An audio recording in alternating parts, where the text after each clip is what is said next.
Hello students, we'll continue with our chapter number 5, that is cell, the fundamental unit of life. In the last class we have discussed and studied about plasma membrane, and then we have discussed about diffusion and osmosis.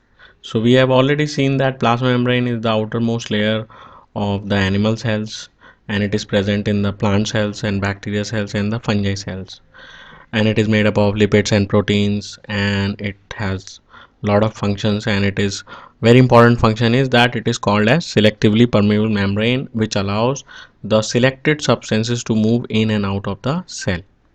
And then we have discussed about diffusion is that movement of substances from their higher concentration to their lower concentration is called as diffusion. And then we have discussed about osmosis is that movement of water molecules from the region of high water concentration or the place where more water is there to the place where less water is present. Okay, so we are not talking about amount of water, we are talking about concentration of water. Okay, so to the place of more water concentration to the place of less water concentration. So in today's class we will discuss these of the topics, and the first topic is what is a solution. Now this is not given in your NCRT chapter number 5, but then we have to understand, because the types of solutions are given, so we have to understand what is a solution, then only you will understand the types of solution and how. And the third point is what happens to the cell, living cell, when it is kept in these three solutions. So what are these three solutions? Hypotonic, hypertonic and isotonic solutions. So let us continue with our today's topic, that what is a solution. So what is a solution? Solution is a mixture of solute and solvent. Okay, so it is a mixture of solute and solvent. When we mix solute and solvent together, what we get? We get solution. So you can see I have written a equation for you to understand in a better way, that solution is equal to solute plus solvent. Now you must be thinking, what is a solute and what is a solvent? Okay, now solute is anything which get dissolved. Any substance which get dissolved is called as solute. For example, sugar, salt, anything, etc., anything you can dissolve. These are the common examples of solute. Now what is a solvent? Now as we say most of the time, that water is a universal solvent because it dissolves most of the things. So most of the things get dissolved in the water. So substance which dissolves solute is called as solvent. For example, water is a universal solvent, then alcohol is a organic solvent which dissolve many of the organic substances in it. Okay, now for example, if we want to make a sugar solution or we want to make a salt solution, suppose we want to make a sugar solution, we will add sugar in water. So sugar will get dissolved in the water. So sugar is the solute and the water is the solvent. Okay, for example, if we want to make a salt solution, so salt will get dissolved in the water. So salt will be the solute and water will be the solvent. And what we will get? We will get a salt solution as a result. Okay. So I hope this solute, solvent and these terms are clear to you, and what is a solution, these all terms are clear to you. Okay. Now let us move and recall what is osmosis. So already I have told you and reminded you, let us recall it again, because this is a very important thing. If you don't understand what is osmosis, you're not going to understand the next part. So what is osmosis? It is the passage of water, it is the movement of water from a region of high water concentration to the region of low water concentration through a selectively permeable membrane, or we can say a cell membrane, and this movement will go on until a equilibrium is reached. Equilibrium means when the concentration of water on both the sides of the cell will become equal, means outside the cell and inside the cell it will become equal, and up to that time osmosis will takes place. Now let us talk about the different types of solution. The first one is hypotonic solution. Now as you see here, the name is written hypotonic solution. So what does this mean? Now I will come back to this definition later on. Let us see the figure which I have made already here. Now you can see the word hypotonic. What does this word mean? Now hypo, I have underlined hypo only and then written there less. So hypo means less. Tonic means concentration or concentrated. So hypotonic solution is the solution which is having less concentration. Now, what concentration? Concentration of what is less? Concentration of the solute is less.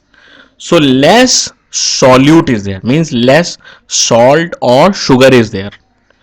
So if the solute is less, then what is more? What is there in the solution? I have told you just few minutes back, I have told you that solute plus solvent is equal to solution. So if the solute is less, then solvent will be more automatically. And as we are talking and dealing with the living organisms, we will see the movement of water in the living organisms. So hypotonic simply means less concentrated solution, means the solute is less. It means automatically the water, that is a solvent, will be more. Okay, so hypotonic solution equal to more water concentration. Okay, now if we put a living cell in a hypotonic solution, you can see in the diagram the living cell is there, and if we put a living cell in a hypotonic solution, what will happen? Now where is more water, outside the cell or inside the cell? The water is more outside the cell because of the hypotonic solution, and the water in the cytoplasm of the cell is less compared to the water present in the solution. So as a result, as a law of diffusion or law of osmosis, what will happen? Water will move from where it is having high water concentration to where it is having low water concentration. So where it is having high water concentration, outside the cell. Where it is having low water concentration, inside the cell.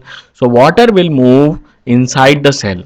More water will move inside the cell and less water will move out of the cell. So as you can see here, I have deliberately made 4 arrows which are moving, which show the movement of water inside the cell, and 2 arrows I have made which shows movement of water outside the cell. So more water, 4 times the water is moving inside and 2 times only the water is moving outside. So you can see here, more water will move inside the cell and less water will come out of the cell. So what will happen when the more water will go inside the cell and less will come out of the cell? What will happen to the shape of the cell? Obviously the shape of the cell will be more larger in size, so the cell will swell up. Okay, so this is the explanation of hypotonic solution. Now let us see what is given in your NCERT. If you see in your NCERT, you can underline in your NCERT page number 60, if I am not wrong, that if the medium surrounding the cell has a higher water concentration, I already told you hypotonic solution means having high water concentration, meaning that outside solution is very dilute. So when the solution is having more water, it is called as dilute solution. When the water is very less, it is called as concentrated solution. The cell will gain water by osmosis, means the more water will go inside the cell and less will come out of the cell. Such a solution is known as hypotonic solution. So water, you can see here in the second point, water molecules are free to pass across the cell membrane in both the direction, but more water will come into the cell and then will leave. So you can see the diagram again, the arrows. You can see 4 times the water is going in and only 2 times the water is going out. So more water is coming into the cell and less is going out. So what will happen? Third point, the net result is that water enters the cell, means cell will have more water and the cell will likely to swell up or the cell will swell up. I hope this hypotonic is clear. Now let us move to the hypertonic solution. The second one is the hypertonic solution. Now as you can see the name, meaning of the name, now I will show my figure first and then we will move to the explanation later on. Now as you see hypertonic, I have divided this word into 2 words. Now hypertonic is made from hyper plus tonic. So hyper means more, tonic means concentrated. or concentration.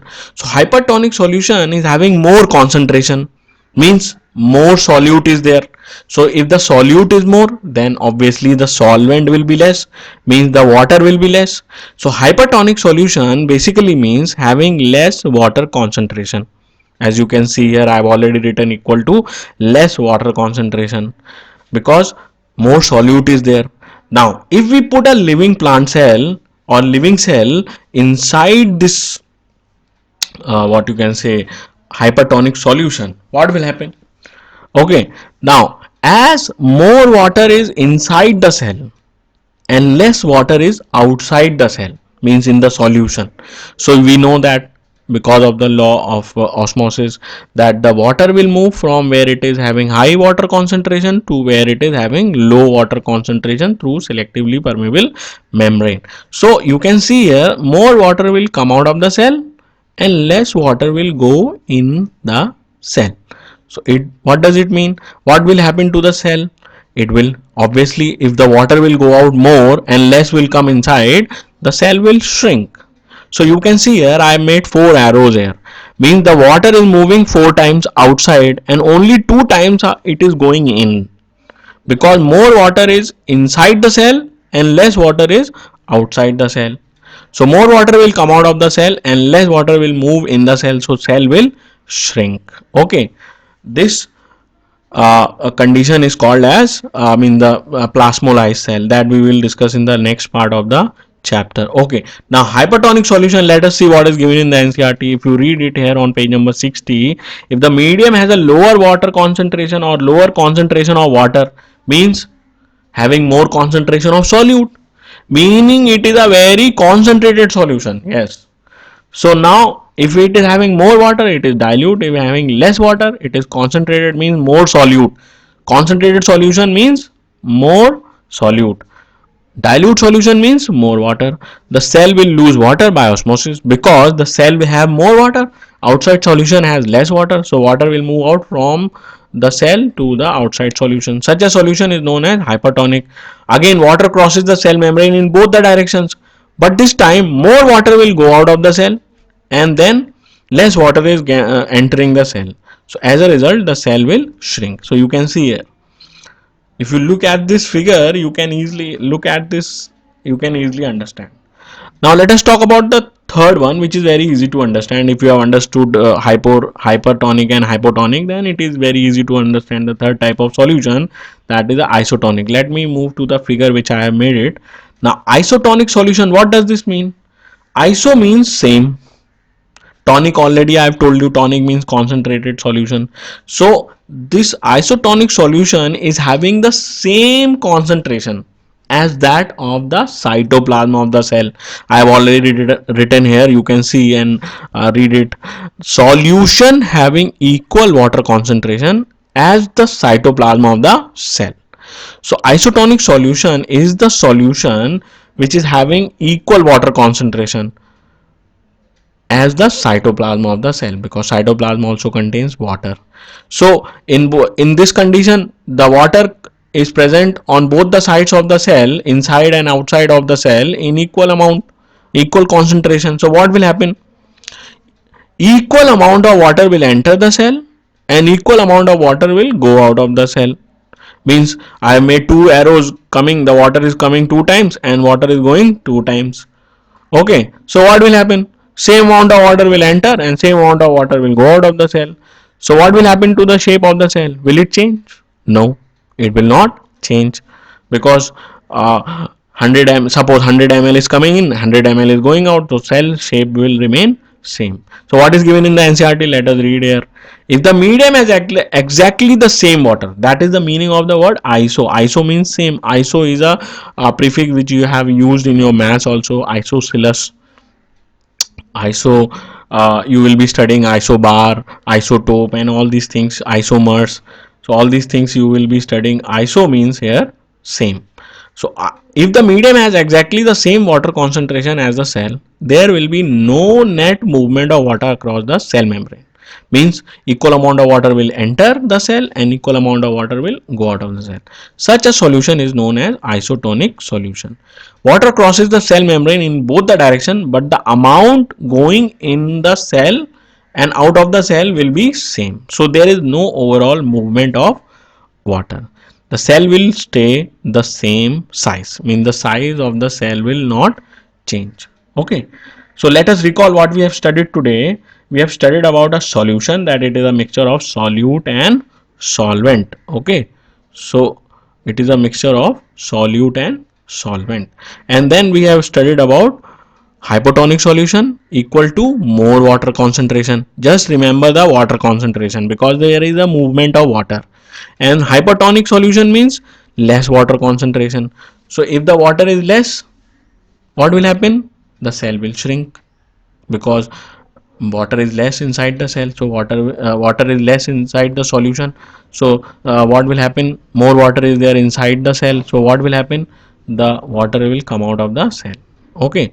And if there is a same concentration of the of the water is there as there inside the cell as outside the cell, so what will happen?